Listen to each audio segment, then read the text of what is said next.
Hard Feelings is a new rated R comedy that comes out this week. It stars Jennifer Lawrence. It also stars Andrew Farth Feldman, I think that's his name. It also stars Matthew Broderick, among other people. I actually got to see this movie last week at an early screening. I was gonna review it this weekend, but I'm going out of town this weekend, so trying to crank out and shoot as many videos as I can before the moment that I have to leave town. Like I said, No Hard Feelings stars Jennifer Lawrence. Jennifer Lawrence is this character who lives in California and is kind of down on her luck. She's had some bad things happen to her recently. She loses her car, which also affects her job, and so she needs money so that she can help pay off her house. So she gets hired by this rich couple to date their son. Their son is very socially awkward. When they say they want her to date their son, they want her to date their son. So that's how the movie goes, is her trying to date him and him being socially awkward, and yay, fun, weird shenanigans ensue. Before I go any further in this review, I just want to point out Jennifer Lawrence is fine as hell.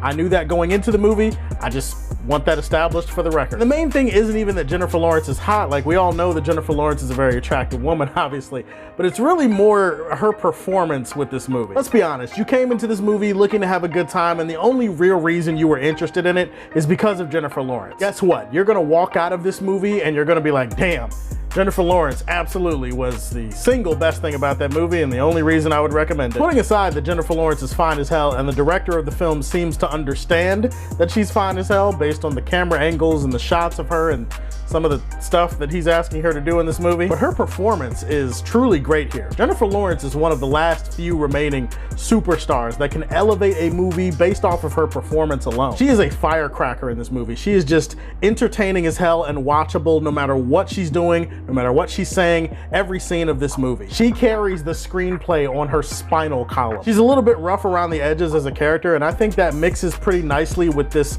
naive sweetness of this character that she's dating in this movie. Obviously, the movie is playing into the fact that Jennifer Lawrence is older than him. I believe in the movie she's in her early 30s. Either way, it creates a weird and awkward situation for everybody, especially because she's only pretending to date this kid. Personality and his personality, I'm not really sure how to explain it, but they fit together. They bounce off of each other nice. There's some decent chemistry here. And that being said, it is a comedy, so you want to know how the comedy is. It's kind of hit or miss, but when it hits, it really hits. There's one scene in particular that I'm not going to spoil that takes place at a beach. One of the funniest scenes that I've seen in recent memory. I was definitely belly laughing when that shit was going on in the theater. There's some funny gags, there's some clever lines here, nothing too over the top, nothing as raunchy as the rated R would suggest. As far as direction goes, the movie's paced pretty well. I would say I wasn't really bored throughout the movie. I would say it's shot competently and it looks good. You know, it's not an ugly looking movie.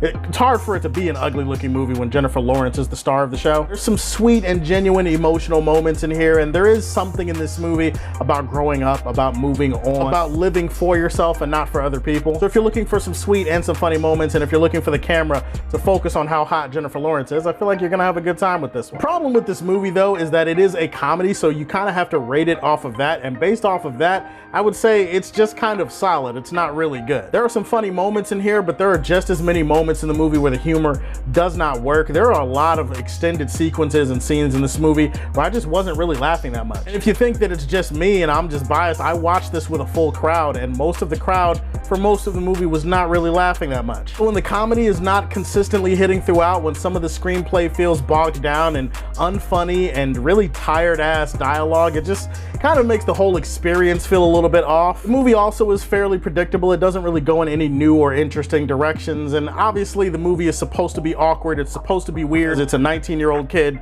and it's a 30-something-year-old woman. You imagine the outcry if the positions and the genders were reversed. Oh my God. The movie does acknowledge that it's weird and acknowledge that it's inappropriate, but it still doesn't change the fact that there are some scenes that you're gonna be feeling a little bit weird about. I have to imagine some people would be feeling a little bit weird about it. And I walk out of this movie going, if Jennifer Lawrence wasn't as great as she is in the movie, would I actually care about the movie that much?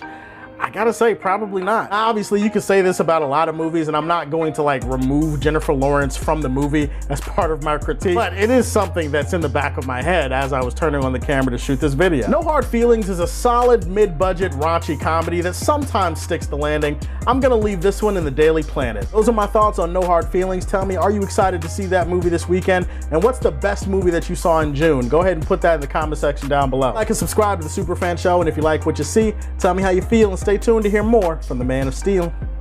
Peace.